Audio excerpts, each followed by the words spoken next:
O céu e o inferno, justiça divina segundo o Espiritismo. Repelir as comunicações de além-túmulo é repudiar o meio mais poderoso de instruir-se.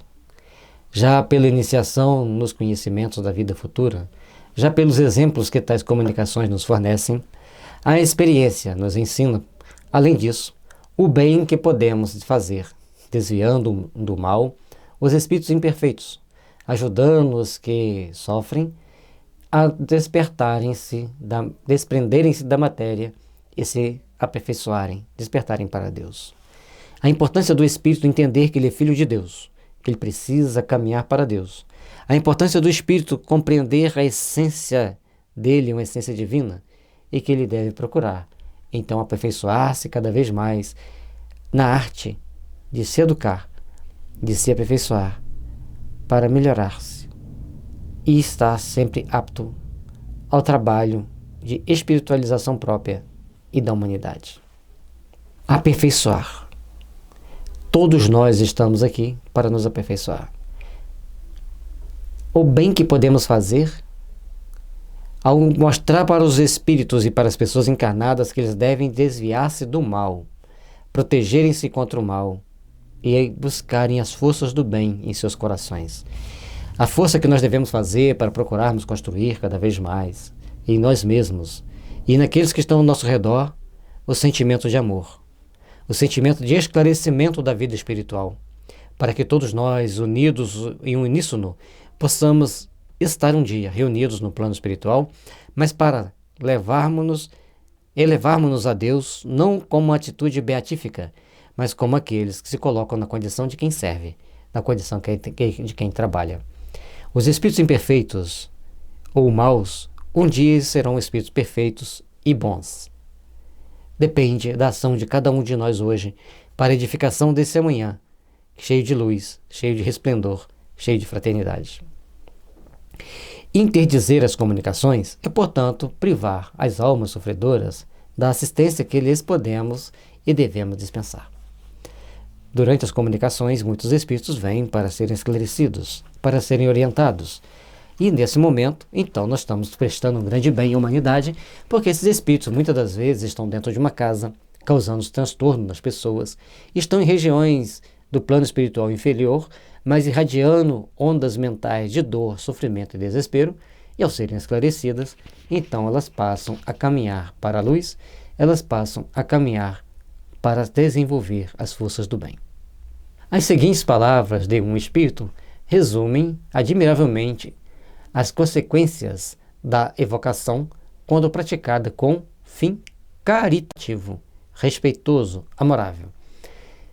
E aí nós temos também a palavra do espírito que quer a comunicação. Aqueles que não querem a comunicação são espíritos que querem ver a humanidade aprisionada na maldade. E aí nosso caminho, nossa escolha, nosso destino, é o nosso futuro que está em jogo. Todo espírito sofredor e desolado vos contará a causa da sua queda, os desvários que o perturbam, que o perderam, esperanças, combates e terrores, remorsos, desesperos e dores. Tudo vos dirá, mostrando Deus justamente irritado a punir o culpado com toda a severidade. Ao ouvi-lo, dois sentimentos vos acometerão, o da compaixão e o do temor. Compaixão por ele, temor por vós mesmos. Ou seja, quando nós desconhecemos em todas as intrincadas operações do mundo espiritual, todas as intrincadas possibilidades que existem lá, se nós desconhecemos, vamos ficar apavorados de saber que existe um Deus bravo, mau, vingativo, que pune todo mundo. Mas ao compreendermos a justiça divina, ao compreendermos a justiça divina pelo prisma do verdadeiro amor, da verdadeira essência, nós vamos então trabalhar intimamente para nos fazermos melhores, para nos fazermos bons, para engrandecermos os nossos trabalhos frente a Deus. Por isso, é tão importante treinarmos, raciocinar espiritualmente. Treinarmos a raciocinar dentro de todo o conjunto de ensinamento da doutrina espírita e não sobre pedaços de informações da doutrina espírita, assim como também pedaços de informação do Evangelho. Tudo são condições para que nós entendamos de uma forma macro, de uma forma maior, de uma forma mais ampla.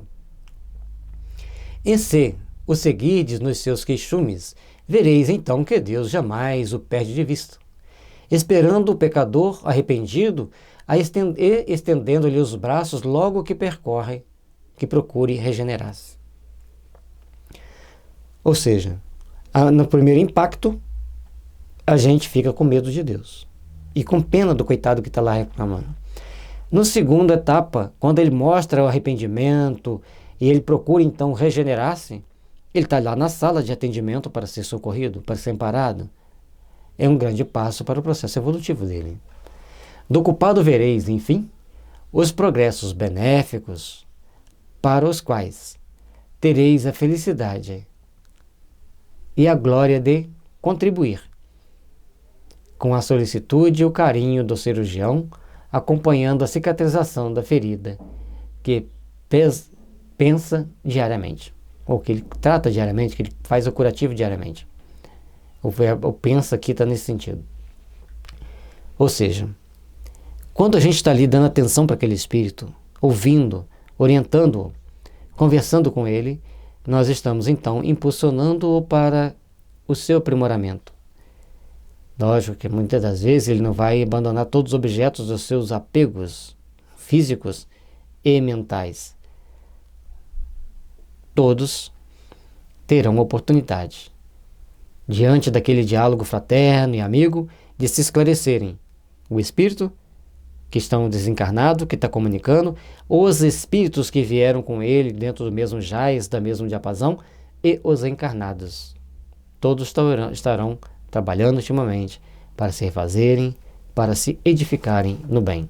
Isso é uma poderosa ferramenta de impulsionar a humanidade para Deus, de impulsionar a humanidade para ter fé e acreditar em Deus.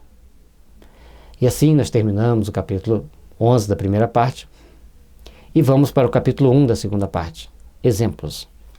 Aí aqui vai falar do passamento no momento da morte, depois teremos outros para nos esclarecer da condição dos espíritos no mundo espiritual e condição dos espíritos desencarnados. No site da FEB, você vai encontrar, da FEB Editora no caso, você vai encontrar este e muitos outros livros que vão te ajudar no seu aprimoramento, no seu aperfeiçoamento e para conhecer melhor o mundo dos espíritos. Luz e paz, que as bênçãos de Jesus estejam sempre em nossos corações.